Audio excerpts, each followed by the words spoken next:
In line with the South African government's goal to stimulate economic growth, create more jobs and alleviate poverty, the Richards Bay Industrial Development Zone is one of the special economic zones in the region that's working tirelessly to fulfill this mandate.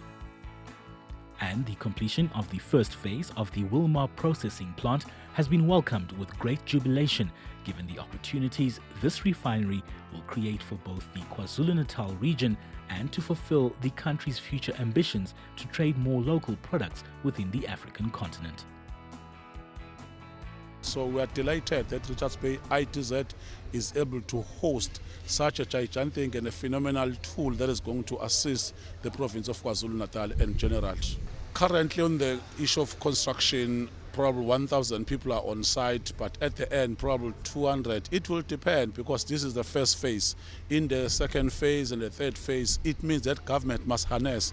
It means government must create more scopic environment, which is conducive for the business to thrive. We want to complement each other in this process.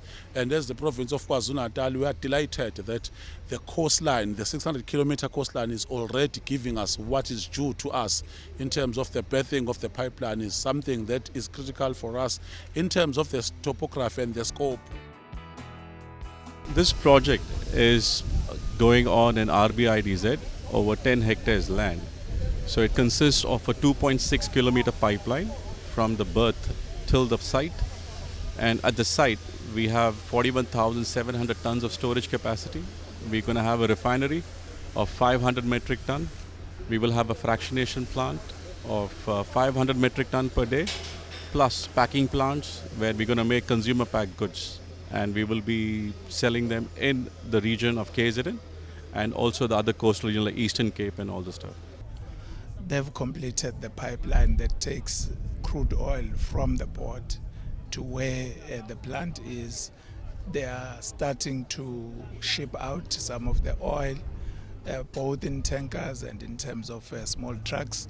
And we see a lot of activity in the area. People have been employed by Wilmar. It's no longer a pure construction site. Those who are construction workers, they are dealing with the finer details of the bit that is outstanding insofar as construction is concerned. But for the most part, the first phase going into the second phase of the project has been completed. You might have heard Donovan briefing us saying that completion is anticipated to happen around November by the end of this year. It has escalated to 1.8 billion, as you know. It is already at that point in level. They were supposed to do the completion by 2022. As you know, there was COVID effect in the province of KwaZulu-Natal and South Africa and the global village. So they were affected. They pushed for 2023. You understand as well that in terms of material condition, a lot of things have to be met.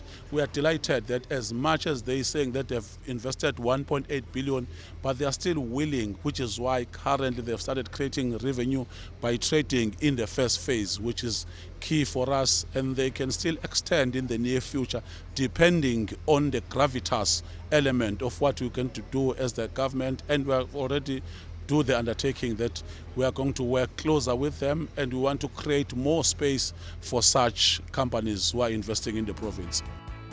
The multifunctional purpose of the Wilmar Processing Plant extends beyond just providing employment to locals at the construction site, but also focuses on mentorship for small to medium enterprises in the community to get business skills mentorship through the Nalitemba Enterprise Program. We've got our own small, medium and micro enterprises program called Nalitemba, where we groom SMMEs. And the idea is very simple, is that in instances where you've got an investor like Wilmar, where they have started production and they're looking for small, medium and micro enterprises to take advantage of some of the economic activities that are happening in the plant or in their company, we can then go back to them and say, we've got these companies that we've incubated in these different areas. I mean, last year in this very same venue, we showcased, I think, about 8 of them in different areas. So the advantage is that to the extent that there are procurement opportunities within the company, they don't have to look elsewhere. We already have incubated small, medium and micro enterprises, which are locally based, by the way. So the ripple effect of this investment is not only going to be felt by the consumers, but even the small companies within the area are going to be the beneficiaries of this project. For Nonhlanhla Mpochane, being part of the mentoring program has offered her an opportunity to not only learn valuable skills to help grow her business, but to also be one of the cleaning product service providers at the Wilmar Processing plant. My name is Nonhlanhla Mpochane from Empangeni. My business is Siyandiza Trading.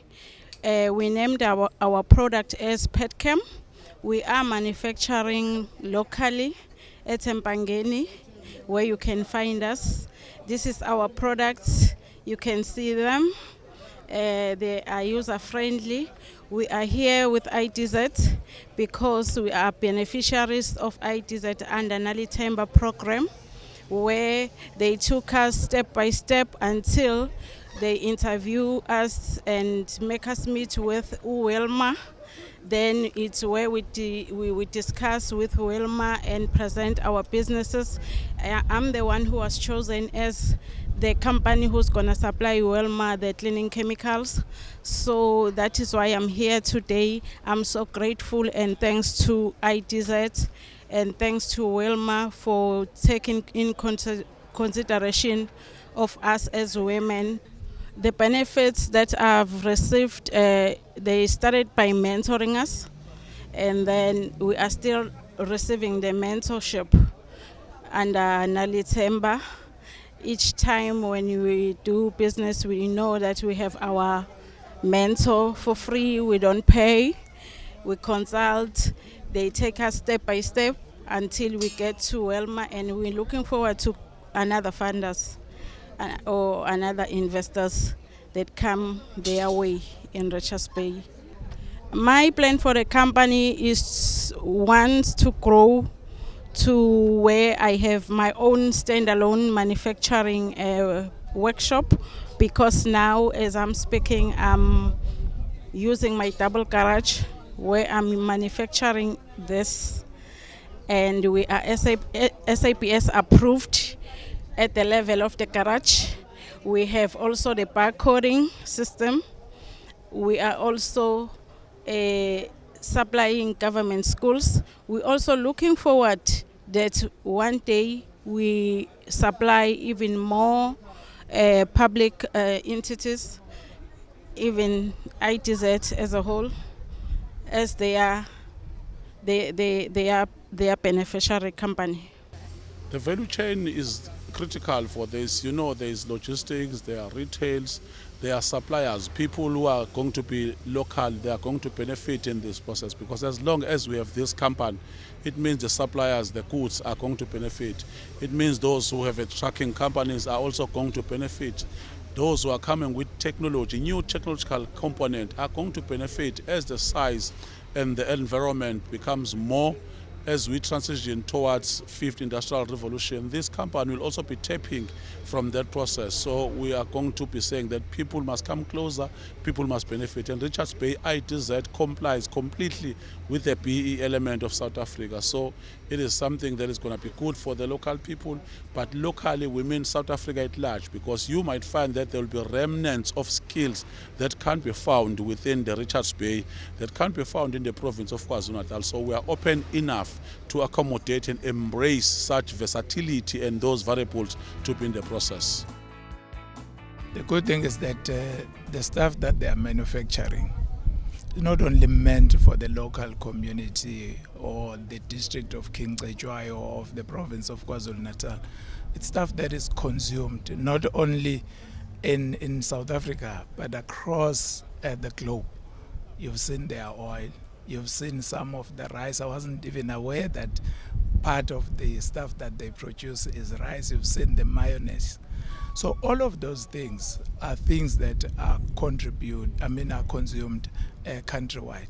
And I think, as you're aware, there's this thing about the Africa Trade Agreement and how it has been opened.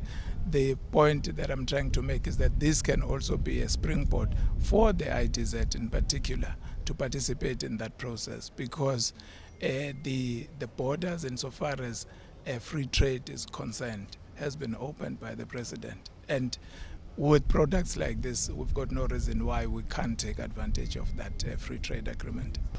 So, if you look at any products that we have in FMCG shelf space, almost 40 to 50% of them have got an ingredient of palm in them. So, not only for consumption, but also for ingredients. So, a self-sustained economy needs to be able to manage this on their own. So, this will help the country to achieve more sustainability and more independent with local processing rather than buying refined products from other overseas. So today Richards Bay is a significant portion of Africa. It's got a deep water berth, and if people like us are investing in Richards Bay, you will see more and more company in the agri space who will also be interested, because it's one of the few ports which has got a draft which is deep for a bigger vessels like Panamax and all to come through. So it's got substantial advantages. So it's just a start, and we hope many people will follow us. The impact that will create, the technology on this plant is going to be first world masterclass stuff, and the individuals working here will get exposed to the fully trained to this technology, and this learning they can take it to any industry. So this will become a hub of education and growth for the youth at large, and also other people who are going to go through this place. As with any special economic zone, attracting foreign direct investment remains top priority in order to deal with the exceptionally high costs that come with construction sites such as the Wilmar Processing Plant. Which is why the Richards Bay Industrial Development Zone is looking into energy as its next big project. Richards Bay for us has been declared as the energy hub. In the near future, we'll have gas to power, which is going to be based in this belt of KwaZulu-Natal. So it means that it's going to attract more investors, more industries are going to be here, and we are just going to commit that we are going to continue to support the Wilmar as an industry, and we are indebted to Singapore even for identifying this as an area of interest, as an area that they could invest their money, because this is 100% scopic investment from the Singaporean company.